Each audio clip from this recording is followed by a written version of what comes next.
Welcome to today's Fight Back session. I'm Lily, I'm the coordinator of this virtual event series. And while everybody's dropping in, let's make sure you're comfortable and you know what to expect in this inspiring upcoming hour. FoundersLane is a founders-driven corporate venture building in health and climate. Frank and Adam, I'm sure you're going to say a bit more about that in a bit. But in essence, we approach today's challenges with an entrepreneurial mind and results-driven action to co-create a better world. And fight back is the word that we coined in this context, because in these times of massive business disruption, we want to contribute by hosting these free trusted spaces for business leaders and their companies to get actionable advice and insights to not only survive, but really thrive in the digital economy that awaits us. And in today's conversation, we're going to explore part 2 of the Circular Economy series on rebuilding our value chains to be stronger post-COVID. If you missed out part 1, where we talked about designing circular economy ventures, you can check out on our website the replay. You'll be joining to this conversation with the senior venture developer and partner of Fight Back Build Environment Decarbonization Alliance, Adam, and Frank, the co-founder and lead of the climate vertical at FoundersLane. And we are also honored to welcome our remarkable guest speaker for today, Henrique, co-founder of the Harvard Circular Economy Symposium. Welcome, gentlemen. So I would say let's get started. Frank, over to you. Welcome also from my side. So this is indeed part of a series, at least 3 about circular economy. First was, as Lily already mentioned, about the introduction of the topic of circular economy, but this one is going to be focusing on value change as such. And I also like to mention that next week we have another one. It's going to be about impact measurements driving the future of an integrated return on investment. Guest speaker for next week will be Nikki Kapp. She's senior research of the leading think tank of circularity, Ellen MacArthur Foundation. So if you like this one today, then please also tune in next week. So today, indeed, we are very happy that we have you joining us all the way from Sao Paulo, Henrique. Thank you for being with us. My pleasure. I'll be hosting this, and Adam, my colleague, will give some examples from a macro perspective on what companies can actually do, how they can get into action, how they can capitalize on the opportunities. And Henrique will give more of a macro perspective on it. And afterwards, we're also going to open it up. So we are FoundersLane, a little bit more of an introduction of what we are. We are the leading independent corporate venture builder of Europe. We have a particular focus on health and climate.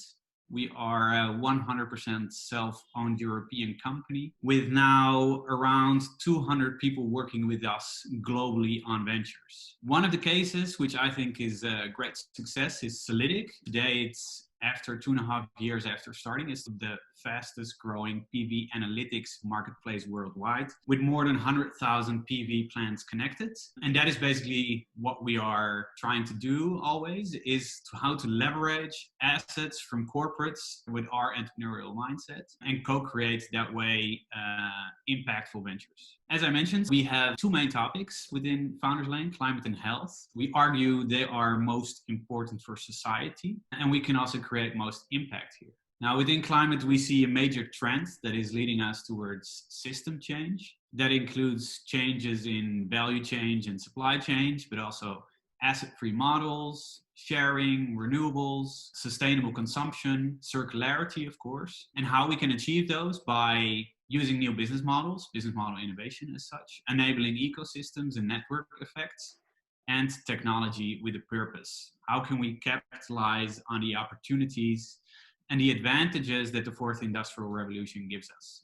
We'll be focusing today on value change as such. Value chain is basically all activities to create and deliver a valuable product. It includes inbound logistics, outbound logistics, so supply chain is also included, market and sales and services. Our value chain have actually been severely disrupted, as you can see on this slide.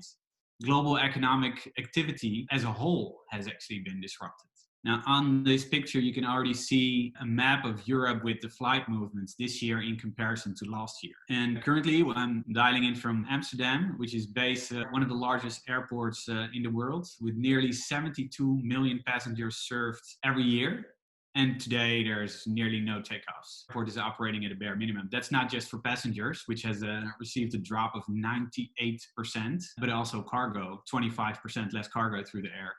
That leads again into a disruption of fresh goods as well. Also, due to this disruption and to the lack of demand, we have seen in the beautiful, colorful country of mine, millions of tulips being destroyed, particularly due to this supply chain disruption.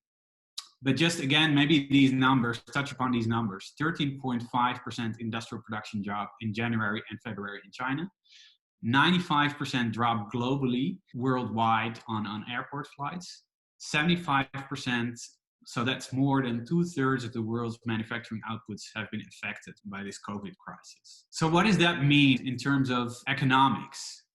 So it's clear that economies worldwide have taken a severe beating, and we don't even know what's to come yet afterwards. Now, according to the latest predictions that have been revised several times to more pessimistic scenarios, economic growth in comparison to pre-COVID levels are down anywhere between 5 and 10%. Now that's massive. Known as the Great Lockdown or the Great Shutdown. This global recession, unlike any in history, basically, the worst recession since World War II. What does this actually mean for our environment? Considering these major disruptions and the beating of our national economies, I'd like to ask you a question that you can answer perhaps in the chats. What do you think of this would mean in terms of our environment? How much the drop of CO2 could be this year in comparison to the last? Maybe you can write down something in the comments. 30% less. No, not even close. The answer is it's only 4%. It will reach 7% if lockdown measures continue throughout the year. Something that is not expected as countries are already opening up. Yes, only 4%. Now, what is this number? What does it represent? It's quite a significant number, actually. Anyone a guess? It's the average reduction of CO2 that we need every year in order to keep in track with the Paris Agreement. So now we saw a drop of carbon reduction that is somewhere between 4 to 7%. Well, actually, we need 7.6% every year, basically for the next 10 years, which is tremendous. So despite this crisis, there has been no war, no recession, no previous pandemic that had such a dramatic impact on the emissions of CO2 over the past century, basically, as COVID did now. But despite all this, we are not on track yet. Now, multiple sources indicate that we're now living through this unrivaled drop in carbon output. It's actually 6 to 10 times larger than during the last recession. But the conclusion is that it's not enough. Not even through COVID, a terrible disease that's killing people worldwide and damaging our economies. It's basically not even a dent. We also see that now lockdowns are starting to ease and emissions are on the rise again. In China, they have already reached pre-corona levels again. So those clear skies that we can see also here on this slide that we've seen basically worldwide, they might be gone for quite a while now again. Also, if we take a look at the previous economic crisis, CO2 emissions per year have only spiked up after a small drop during the crisis, as you can see on the chart on the right top. Taking in mind the former charts and looking into what actually needs to be done, we can look towards this final chart. On the blue line, that's the line that we really need to work for. It requires immediate all hands on deck efforts to dramatically reduce greenhouse gas emissions. Now, in order to follow this blue line, we argue we need to rethink how we produce goods, how we transport them, how supply chain and value chain works. So what is the problem of today's value chain? What's the issue with them? They're based almost exclusively on economic convergence. So that's global movement, supply and demand. Raw materials and intermediate goods are shipped all around the world, multiple times, sometimes even, assembled then in another location, and sometimes then shipped back to the country these raw materials originated from. So for example, apples from New Zealand to the UK, beef from the Netherlands to the US, and vice versa. And business consultants flying around the world based on contacts that they may have there. But actually chances are that there's equally qualified people in a much closer proximity. What does this purely economic focus does is that it neglects basically the externalities. Labor conditions in countries where you outsource might just not be all that great when you're only looking to make a profit. It's basically a race to the bottom. So the same accounts also for safety issues, as experienced with the collapse, for example, with the clothing factory in Bangladesh, where very little companies have actually taken any responsibility after this collapse. We've also become irresponsible when it comes to shipping worldwide. If there is no carbon tax imposed, making it actually illogical to skip goods twice across the world. If the only difference is that you get maybe a 1 or 2 or 3% margin on it. Same accounts also for waste. Europe and the United States, for example, are huge waste exporters.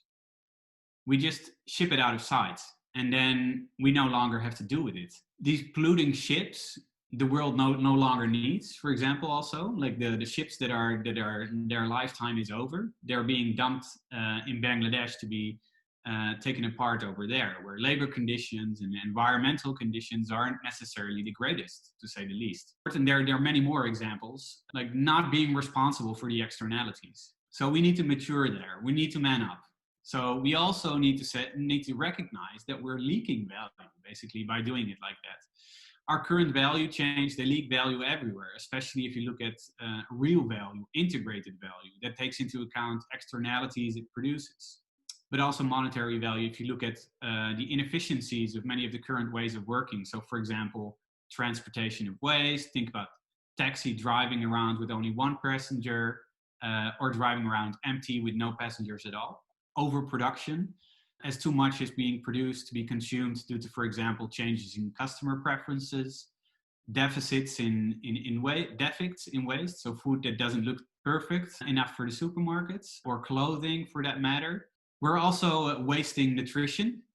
The longer the food is being transported, the more likely it has less nutrition value. That's actually according to a study of Harvard Medical School, widely recognized. This setup makes it very non-resilient.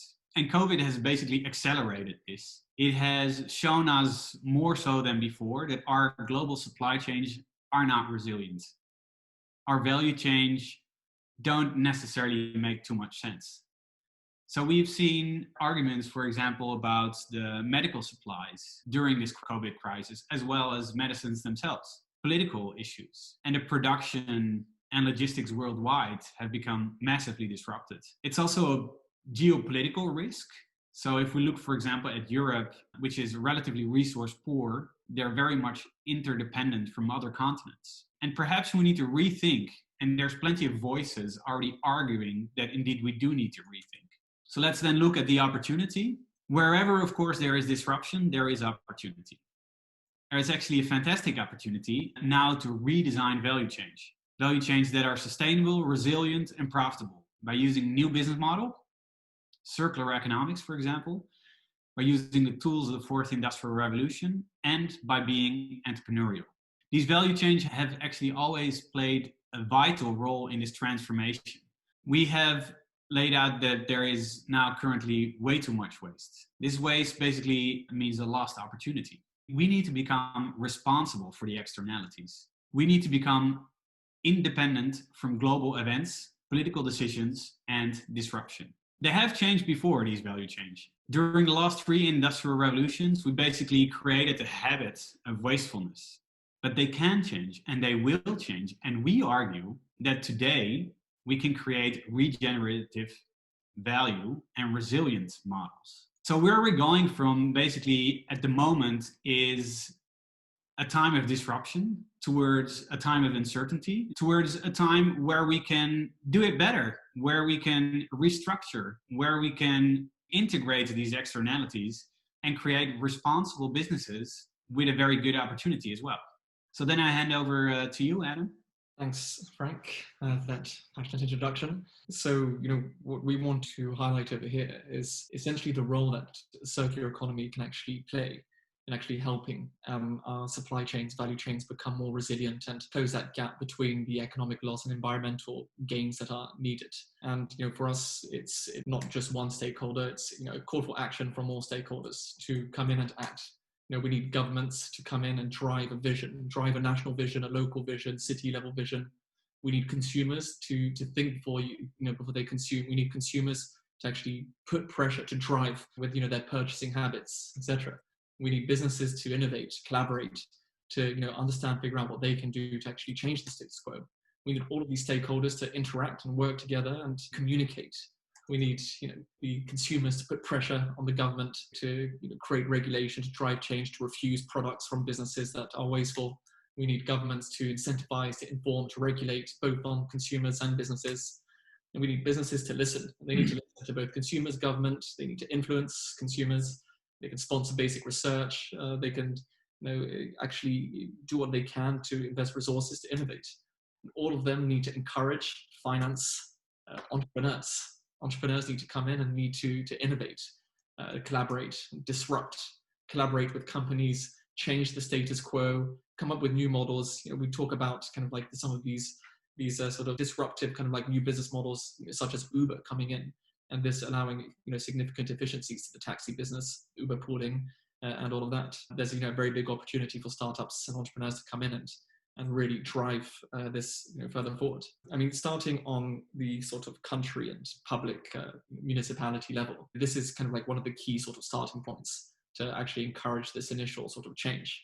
And we've seen a lot of countries and leaders talking about what they're doing and how they're going to their plan to recover beyond the COVID crisis. We've seen France push for a better sort of union within the European economic area to drive local industry rather than this international sort of procurement of goods that are cheaply produced. With the negative externality slide that Frank talked through, we have the EU that wants to create a green recovery sort of plan. Some cities have taken things into their own hands directly. Amsterdam have decided that their post-COVID recovery plan is going to follow this donut model for circular economy, which takes into consideration this sort of kind of like ecological ceiling and social foundation around lots of different aspects around living, and integrate this into what a city should do and encourage and create a united, integrated vision over here. UAE were actually quite smart and actually protected their food supply chains ahead by investing in sort of vertical farm production, and they weren't affected in the same way by the negative externalities of the pandemic. One of my favorite think tanks, the MacArthur Foundation, these pioneering some of the material to actually encourage the right types of organizations to actually drive forward, and they actually have a fantastic white paper sort of piece on how do policymakers, or what should governments and cities or municipalities, etc., do. And first thing first is create a vision that it's something that you sort of lead, that has a roadmap, a strategy, something that you can work towards, that you can actually invite others to come and be involved with. Incentivize companies, users, etc., to actually be a part of this vision. This could be incentivization for regenerative kind of like procurement and all of these types of things. You could reward companies that have very sort of green practices with different tax incentives, etc. Engage, always create the right platforms for engagement. Bring people in, companies, startups, universities. Try and bring as many of the different sectors together to discuss. Directly manage this. I mean, public sector have huge procurement contracts and huge sort of tenders on things like construction and infrastructure. You have the ability, the power, actually at this point, to prioritize companies that have sustainable, more regenerative, circular methodologies to actually build stuff. And finally, just implement legislation. Just tax the hell out of people if you want to try and encourage stuff. Hopefully, business will be more proactive, so that doesn't have to be the case, but drive this.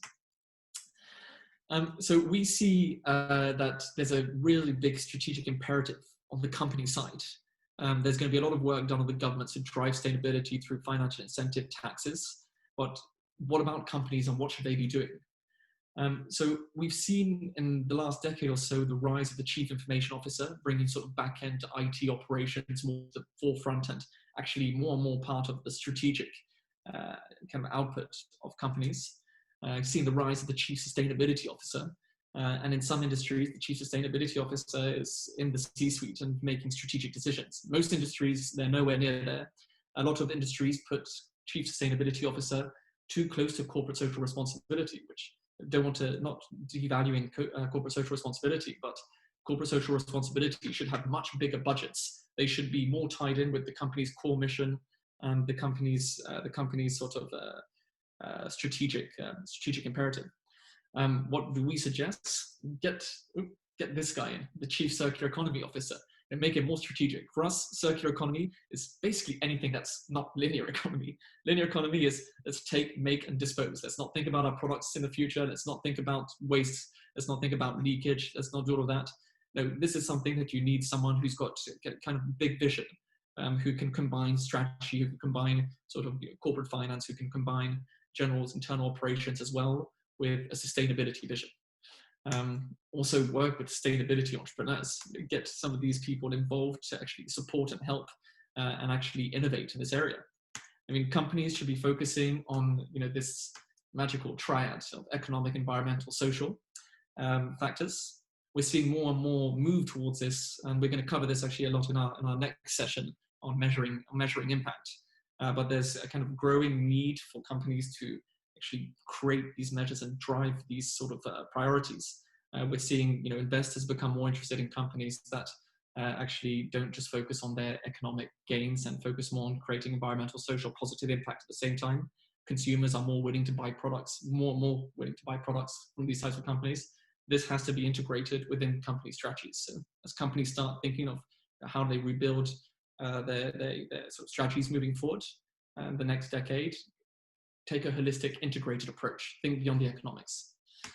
And we feel that circular economy, and I presented this graphic in our last session, but just to give a reintroduction, for us, circular economy that companies can do, so just a few simple steps. First of all, prioritize regenerative resources. What's your supply chain coming in, and are your providers actually regenerative in the sources, the supplies that they procure and that they produce? Are your processes as efficient as they can be? Are you wasting energy? Are you wasting water? Are you wasting staff, assets, etc.? How can you improve that? Design your products. Stop thinking about your product that's just going to go into the hands of your customer and go away, B2B or B2C. Start thinking about, where's your product going to be in 10 years? What's the lifetime value of your product, and how can your product be designed to not be in the ocean or in the forests or in the complete wrong place. Finally, just always think of waste as a resource. Waste, essentially, even waste from food waste that we have at the end that you wouldn't want to touch. This is a resource for fertilizers, for animal feed, for fisheries, etc. So there's a huge amount of opportunities. You should always look more holistically what could be done. And we have a few sort of strategies that we think that companies should put in place to actually achieve some of these. Rethink business models. Stop thinking the linear sort of supply chain, value chain, where your product goes out. Start thinking about new ways to bring products back in, how people can share. I mean, Uber and Airbnb are examples of companies that just decided, hey, let's think slightly differently, out of the box. We've got these resources that we can use. Currently, people aren't really comfortable with it, but eventually they might grow and now become incredibly successful businesses. Collaborate within your ecosystem. We feel that circular economy, there's a lot you can do on your own, but actually talk with your supply chain, talk with your distributors, talk with your competitors. What can you do together that can make life for you and your customers better? Where can you cooperate? Constantly design for the future. There's going to be a lot of regulations that are going to come in, putting stringent sort of measures on goods produced unsustainably and emissions. So start thinking about that. Start thinking about what's going to be the future of construction industry. Is it going to be more modular? Is it going to be more standardized? Are we going to move from different uses of raw materials like the glass for windows and cement? What is the future of these? You look at the automobile industry too. You can almost imagine that the automobile industry a decade or 2 decades ago might have pre-seen or foreseen the rise of car sharing. How is this going to affect their sort of operations? But what happens if this is going to happen anyway? How can they proactively be a part of this revolution? Finally, unleash Industry 4.0. For us, industry revolution, first, second, third, are basically the reason why we have such a linear economy. It became so cheap to produce that we basically gave ourselves the perception that we live in a world of abundance, which isn't true. It seems true because there's so much raw material, but we didn't have a population of 7 billion a few hundred years ago when this sort of behavior started. And we need to really sort of break up this behavior. And Industry 4.0 has the best new technologies to collect data from IoT, etc., cyber physical systems. We can track and trace data. We can aggregate data, distribute it, and do very advanced analysis of it, which gives us a very nice opportunity to actually create these new business models. I just wanted to briefly touch upon actually platforms. It's like a fantastic kind of something that comes out of Industry 4.0 that actually integrates a lot of different data collection and machine learning as parts of it, and talk about how this is actually something that we see as almost like a match made in heaven for companies to implement relatively easily to actually create circular economy business models. So we sort of kind of separate platforms into three key types. When I say types, I mean kind of like functions. There's a lot of overlap between the three. We have market aggregators, and market aggregators is a great way to actually start collecting data. The platform collects data on different types of companies and can say to the users of this marketplace, by the way, if you use our marketplace, all the providers on it are going to be sustainable. So it could be sustainable fashion, it could be reusable packaging, I mean, does anyone, just ask in the comments, can anyone think off the top of their head of a platform that basically selects its users to be sustainable? Well, just a couple of examples, over here. Loop is basically a platform for reusable packaging. It's been launched in Paris, London, New York, New Jersey, Toronto, Japan, Tokyo. They basically managed to create a sort of B2C platform where you can buy your consumer goods in reusable packaging that gets washed and returned to the users after. So market aggregators, they basically promise a sort of service, a type of sustainability, or it could be quality, or lots of different things to the user. Very good for actually aggregating sustainable companies. Another one is unlocking full asset of value. So for us, this is where we start talking about sharing economy. What assets do I own as a company which I'm not using all the time, which could be used by another company? And I mean, the most famous one that comes to mind over here on the B2C level, does anyone know any interesting sharing economy startups that emerged over the last decade? Airbnb so far has emerged in London, which basically allows clothes shops or restaurants to open their space up for mini concerts with live musicians. We've got Liquid Space, which is the equivalent of Airbnb but for entrepreneurs and offices. And this is basically how do we unlock existing value. So we don't need to create and extract more raw materials and make more machines, make more houses, make more homes, make more offices when we're underutilizing a lot of our existing sort of assets. We just need to find a way to release these onto a market. And finally, we talk about optimizing the intermediaries. So different parts of the value chain, you quite often have like different brokers, you have quite often asymmetries of information. And the idea of platforms over here is that you can collect a lot of information, create transparency, and really optimize different parts of of a value chain. And just a very obvious example over here is Uber, which is essentially a platform that optimizes the kind of search for driver and matches you with the closest driver to kind of reduce inefficiencies, and overall could actually potentially save quite a lot on emissions in a city.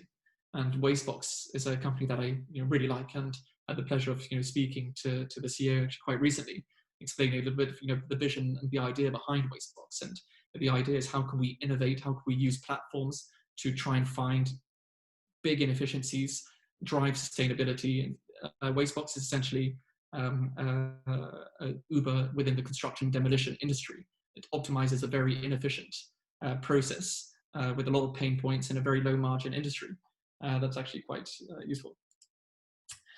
So just very quick value chain showing the construction industry. We see waste at every single different part, from manufactured distributors of products, construction itself, mostly in the use of energy consumption, and lots of sort of leakages of physical waste at all the different stages, including the heavy vehicle emissions due to actually a very clunky and poorly organized, coordinated sort of industry when it comes to the movement of goods.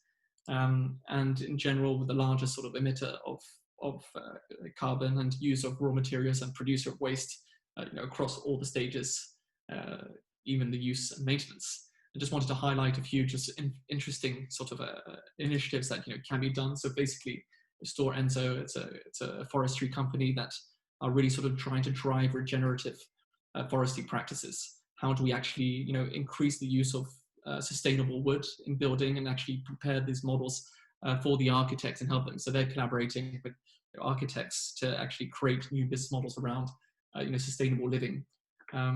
Aggregate Industries is a company that, rather than extract raw materials, reuses raw materials. There's less extraction costs and less kind of like manufacturing costs compared to actually getting the raw materials in the first place. Just in the interest of time, the distributors, we basically have, rather than reproducing and wasting, we can actually sell quite a lot of goods that are unsold to other manufacturers or other retailers who can actually get rid of it quickly.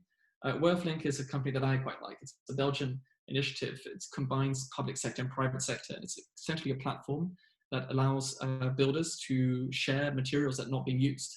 And this means that we can not produce as many building materials in the first place, which are very intensive and cost a lot to make. And you can drive hyper-local sort of activities, connectivity, and community building as well. The Airbnb and Liquid Space I discussed briefly.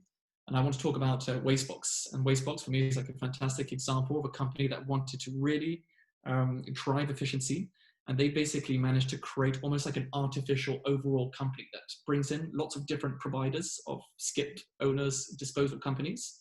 And it actually has three aspects of the three different aspects of the platforms. It aggregates sustainable suppliers only. It allows suppliers to share the skips, so the trucks can use other companies' skips based on proximity with the drop-off and pickup. And then at the same time, it also makes the intermediation between it optimizes for the builder to get the closest, most relevant driver, and the driver then drops off your skip full of building material at the most relevant and closest disposal site. And you can actually reduce the amount of the kilometers between drivers and jobs quite significantly. And you're basically coordinating a very discoordinated and very inefficient process already by creating this artificial sort of platform.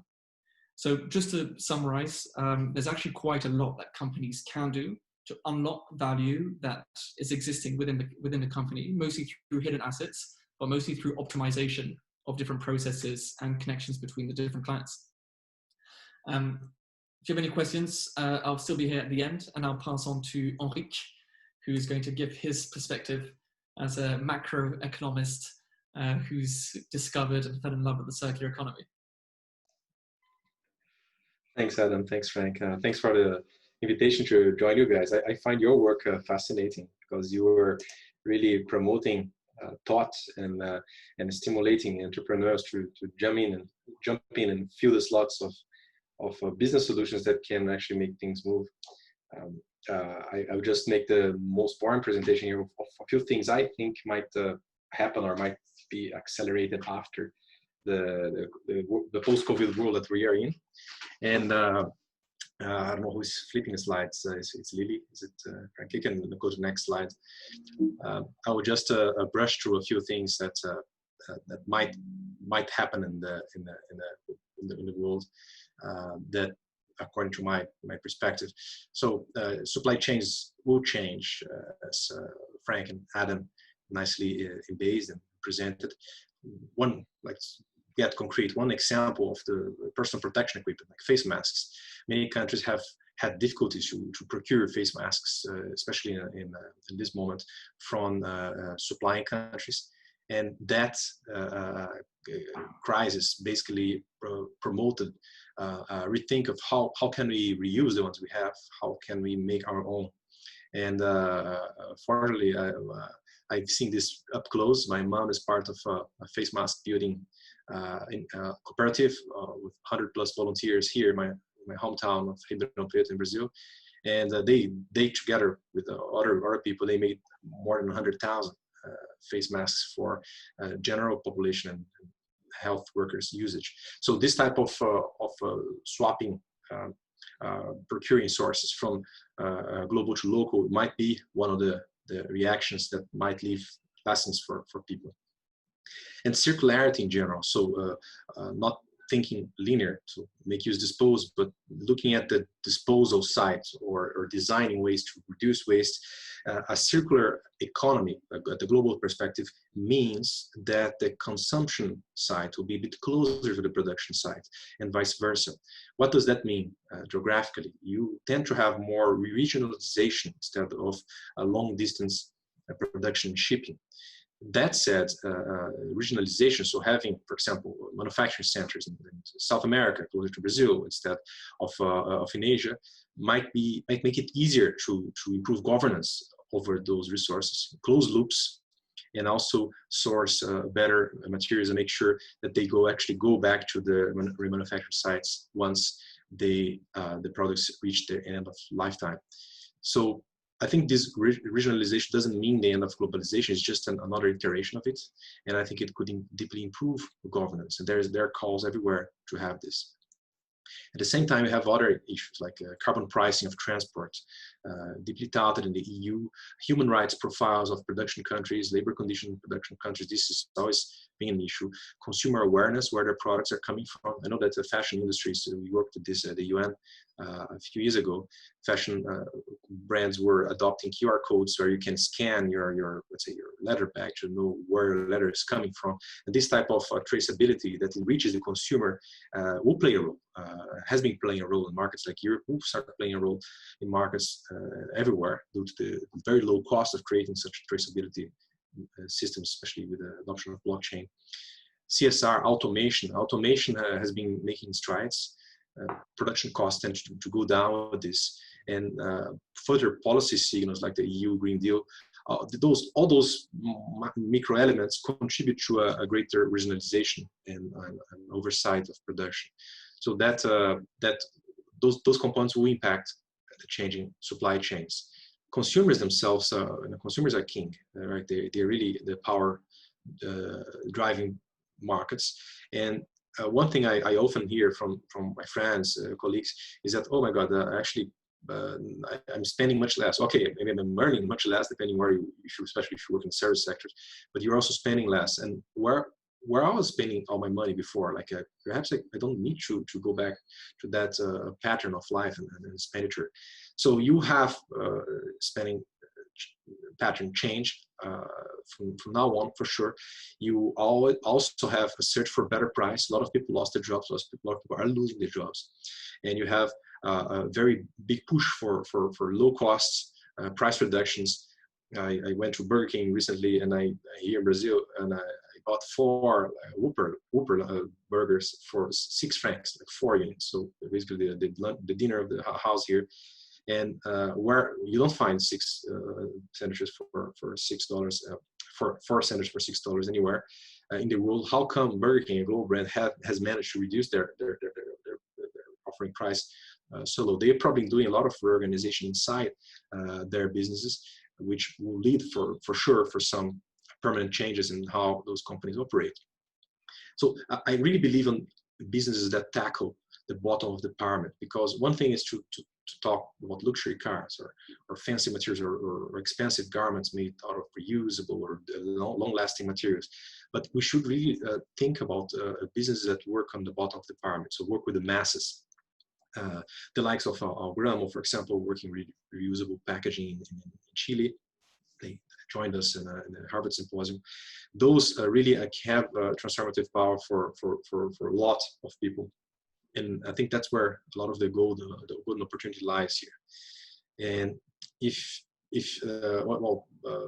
Adam and Frank already touched a bit of this, if a company nowadays is established in a certain sector with established value chain, like a auto manufacturer, and then there's say due to lower income, price pressure, environmental sustainability needs, there's an interest to have shared cars or have mutually owned cars, like me and 3 friends, we own a car together and we share the time of usage of this car. And some companies start offering, or there's a need for platforms to buy cars like this, to talk to government, to allow joint ownership of a vehicle, that could predate, that could disrupt the business model of making and selling cars.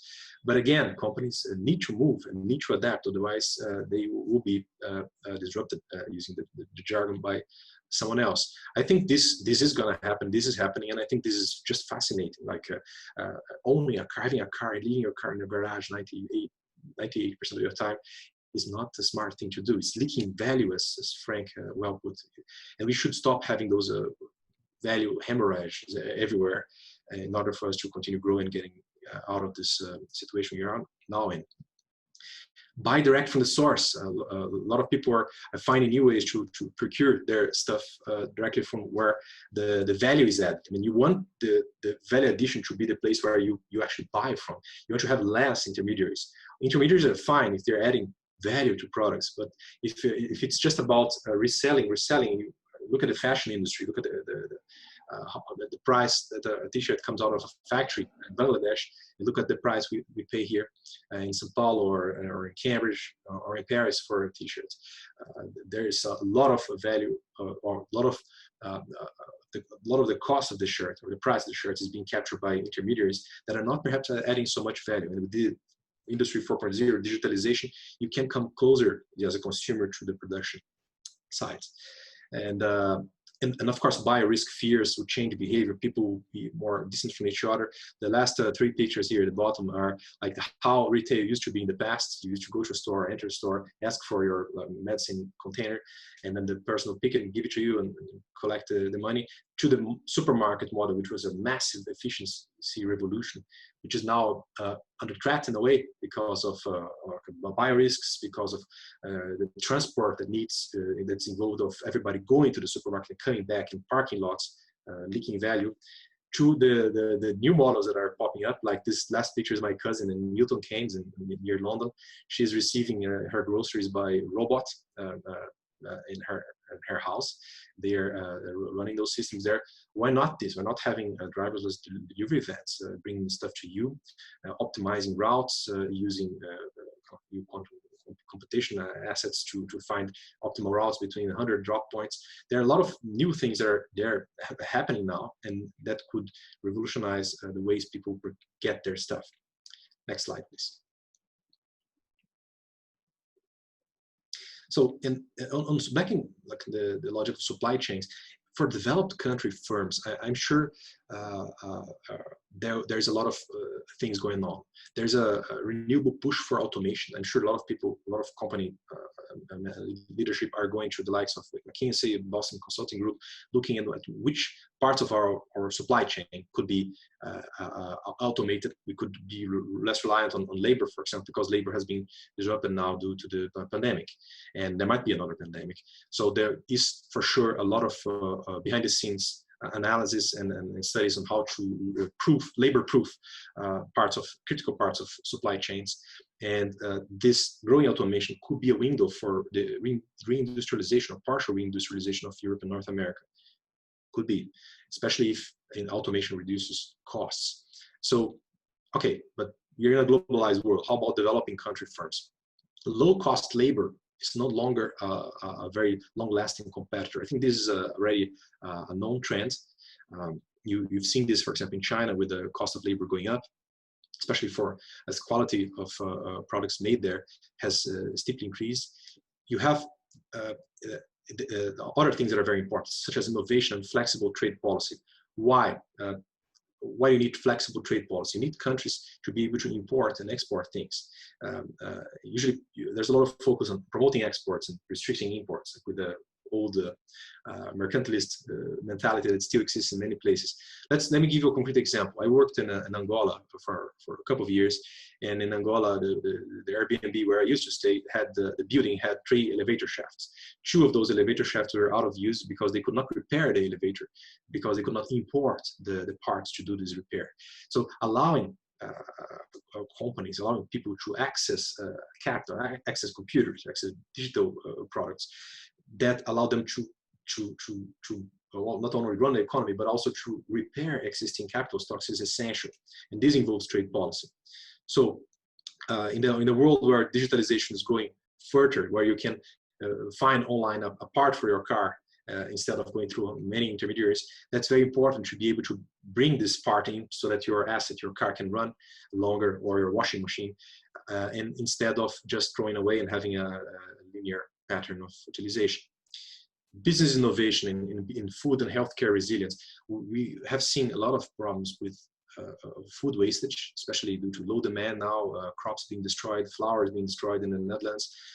I think there's a space for food innovation, especially in food preservation, healthcare resilience. So how can you make sure that your sources of products, of masks or syringes or saline solutions, come from different sources and can be perhaps produced locally and flexible working or production sites?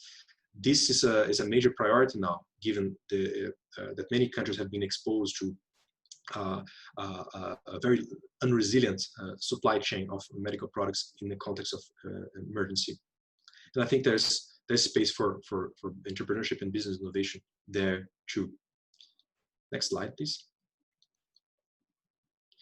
I believe economics will always continue playing a major role. So many businesses are in the intermediary phase of trying new models, like restaurants are trying delivery models to compensate for the loss of revenue.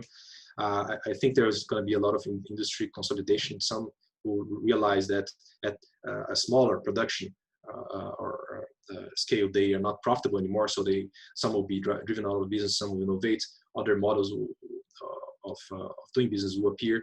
One thing to keep in mind, especially given Adam's presentation on platforms. Platforms are great, and platforms to find a lower price, to find other construction companies willing to consortiate with you to take better care of styrofoam, for example.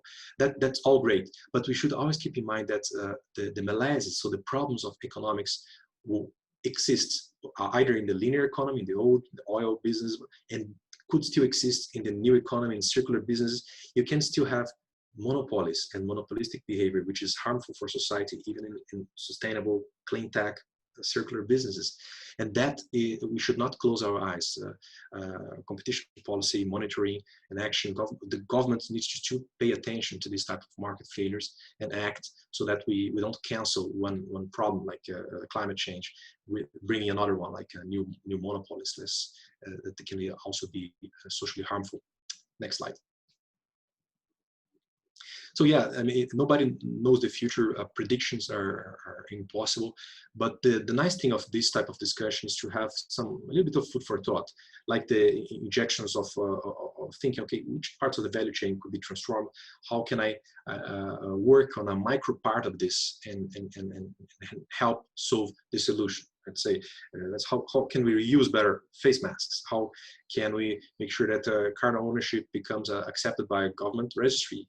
Joint car ownership becomes accepted by the government as well, because you can only register a car like yourself, a single person. How can we change that? How can we make sure that cities are ready for the change in retail, like in automated delivery, vans, trucks? Those things need to be paid attention to, because those things are coming, whether you want it or not. And of course, there will be winners and losers. And you probably want to be either, if you're in the developed or the developing country, you want to be on the future-proofed in a way, so that you have the infrastructure to do that. Yeah, my comments will be there. I think we should pay attention to the questions if there are any. Yeah, back to you, Frank, Adam, and Lily. Great indeed. Thank you as well, Henrique. There is 2 questions from the audience that I think would be nice if we can cover them. Whomever wants to take it, Adam or Henrique. One is, how can companies kickstart their circular economic thinking of the value chain if there isn't a CSO in place yet? And give a very cheeky answer to that. Get a CSO. Start with the basis. Adam, you want to go? Sure, I'll say something very quickly, and please do add on. I mean, essentially, one thing that we're seeing with companies, and I think, Henrique made a very good point, that, economics will rule. We actually quite recently spoke to someone who's working in private equity and asset management for real estate. And they were talking about how they were given challenge to reduce, the carbon footprint of some of the buildings that they're managing under management. And they realized that, they managed to reduce the carbon footprint by 50%. And, it's a victory, it's great. But, this person I was speaking to said, but the sad part was, that they actually figured out how to reduce it 100% and actually make it so efficient that they could actually give energy to like neighboring sort of places. But then the problem is that cost twice as much, and who's going to pay that bill? So essentially, economics are driving companies' thinking a lot, and I think it's basically understanding where you can create new value without sacrificing too much of that economics. And this is really about creating. We had that graphic showing the environmental, social, and economic circles all together.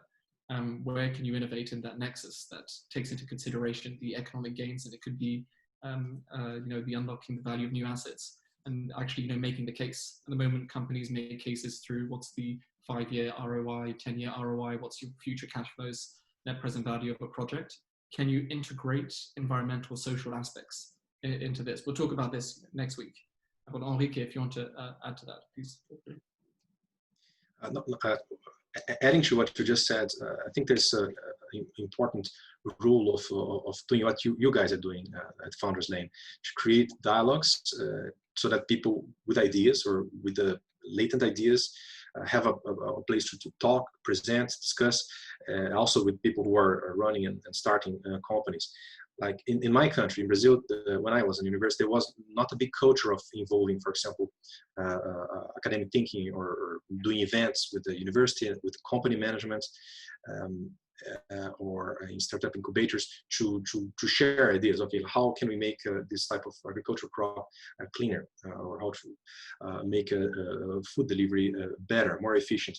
And there are plenty of ideas, plenty of people, but making sure that there is a hybridization between where knowledge is freely discussed, say universities or business schools, and the leading aspects of companies, of market players, is fundamental. This might sound trivial, it might sound obvious in places like Europe, where this integration already exists, or Cambridge, but in many parts of the world, especially where I am, a company is a separate thing from a university or an incubator, and that's very harmful, because it slows down the speed at which positive ideas for business transformation spread. Another question that came up from the audience was the one-sided effect of higher efficiency or cheaper prices is the rebound effect.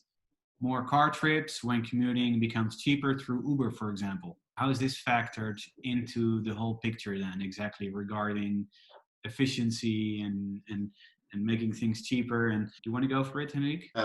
Thanks, Z, for your question. This is great. I mean, the rebound effects.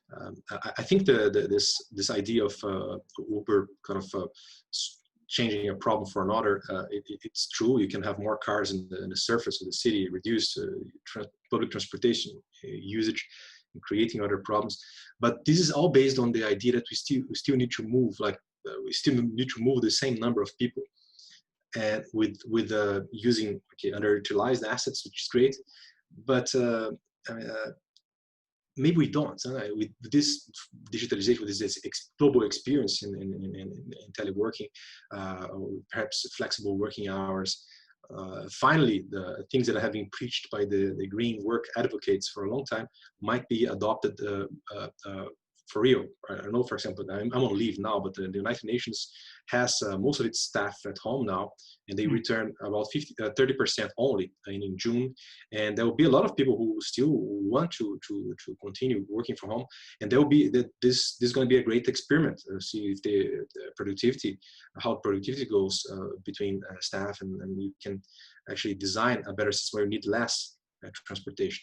I definitely agree with that, but how about then people that are still really need to go to work? I mean, we are in this privileged position that we don't necessarily, but manufacturing people, or people that are working in agriculture or in healthcare, or...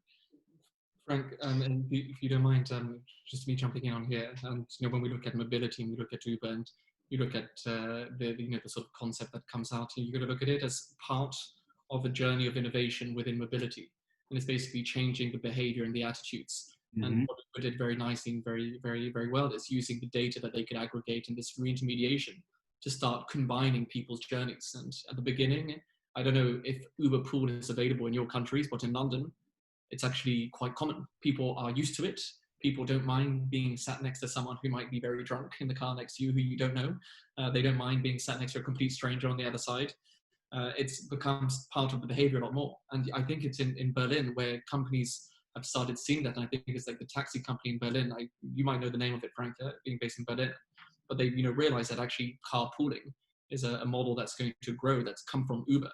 And there's now companies that are creating almost minivans that are kind of act like a hybrid between the taxi and the public transport. Mm-hmm. And there's also a chance for public transport to realize we're going to lose customers because of this innovation. And this is going to drive public transport to actually become more efficient, more effective, cleaner, and find their way. So it's always like a sort of balancing act. You bring one innovation which might drive one behavior, but it creates a sort of trail of opportunity to create lots of new behaviors behind. Maybe then for you, Henrique, so from your experience, what do you think are the low-hanging fruits for companies and entrepreneurs in regards to circular economy? I said I have no crystal ball. This thing is... Or what did you find particularly interesting? What I found particularly interesting is realizing, talking to basically everybody, even people in positions of leadership in construction. I'm part of a local NGO here in my hometown too.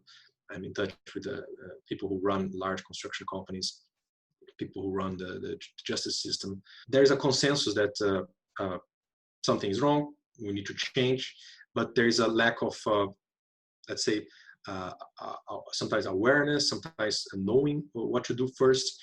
And people have been reaching out more for ideas.